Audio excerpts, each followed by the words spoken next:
नमस्कार, स्वागत है आपका एमपी तक पर। मैं हूं रवीश पाल सिंह। मध्य प्रदेश वो राज्य जहां पे भारतीय जनता पार्टी लगातार चुनाव दर चुनाव जीतते जा रही है। लंबे समय तक सरकार रहने के बावजूद 2023 के विधानसभा चुनावों में मिली प्रचंड जीत, या फिर हाल ही में संपन्न हुए लोकसभा चुनावों में सभी 29 की 29 लोकसभा सीटें जीतने की बात हो।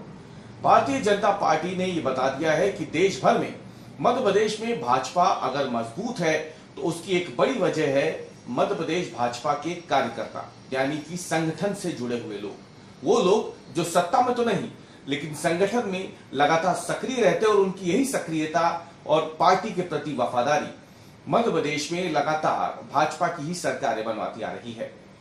अब खबर यह आ रही है कि लगातार चुनाव जीतती आ रही भाजपा अगर अभी भी अपने कार्यकर्ताओं के हितों की ओर ध्यान नहीं देगी तो पार्टी में बड़े स्तर पर कोई असंतोष पनप सकता है।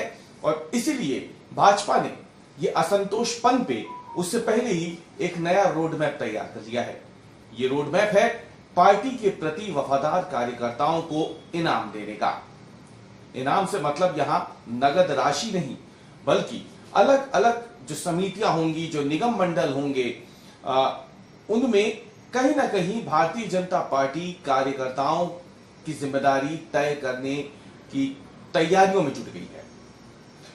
मध्य प्रदेश में आपको बता दें कि वैसे भी निगम और मंडलों की नियुक्तियां होती है तो जो सत्तारूढ़ दल होता है, जाहिर सी बात है उसके कार्यकर्ताओं को उसमें जगह मिलती ही है। ये समितियां सिर्फ निगम और मंडलों तक नहीं बल्कि ग्राम पंचायत स्तर तक जाती हैं।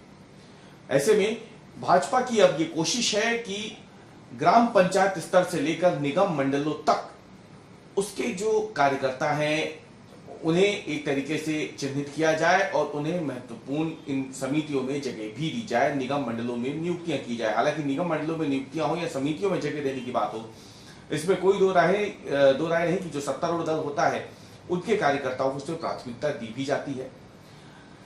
सहकारी समितियों के चुनाव भी होने हैं जो गैर दलीय होते हैं वैसे तो, लेकिन कोशिश अगर देखा जाए तो जो कार्यकर्ता है उनकी कोशिश होती है कि वो चुनाव लड़े और सहकारी समितियों में भी वो जगह बना पाए। हालांकि इसमें कई बार उन्हें सफलता नहीं मिल पाती है, लेकिन इतना जरूर तय है कि भारतीय जनता पार्टी मध्य प्रदेश में अपने कार्यकर्ताओं को, खासतौर से जब लगातार वो चुनाव जीतती आ रही है, विधानसभा का चुनाव जीता ऐसे समय में जब ये मान के चला जा रहा था कि बीजेपी इस बार का विधानसभा चुनाव कतई नहीं जीतेगी, लेकिन सरकारी योजनाओं के साथ साथ बीजेपी ने जिस तरीके से अपने आप को यहाँ पे कार्यकर्ताओं के बूते मजबूत किया, उसने भारतीय जनता पार्टी को लंबे समय तक सरकार में रहने के बावजूद 163 सीटों का प्रचंड बहुमत दे दिया।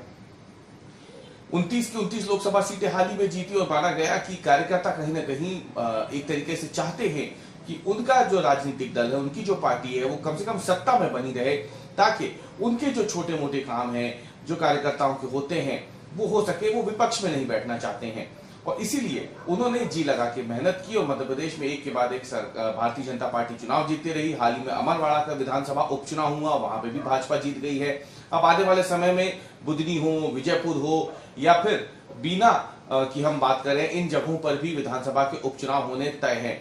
ऐसे में मान के चला जा रहा है कि भारतीय जनता पार्टी अपने कार्यकर्ताओं के बीच संदेश देना चाहती है कि यदि वो मन लगा करके ईमानदारी से, वफादारी के साथ भारतीय जनता पार्टी के साथ खड़े रहते हैं, उसके लिए काम करते हैं, तो भारतीय जनता पार्टी का भी दायित्व है कि वो अपने कार्यकर्ताओं का ध्यान रखे। और इसीलिए सत्ता और संगठन मध्य प्रदेश में एक साथ मिल करके भाजपा के कार्यकर्ताओं को फिलहाल ये इनाम देने की प्रक्रिया में जुट गई है।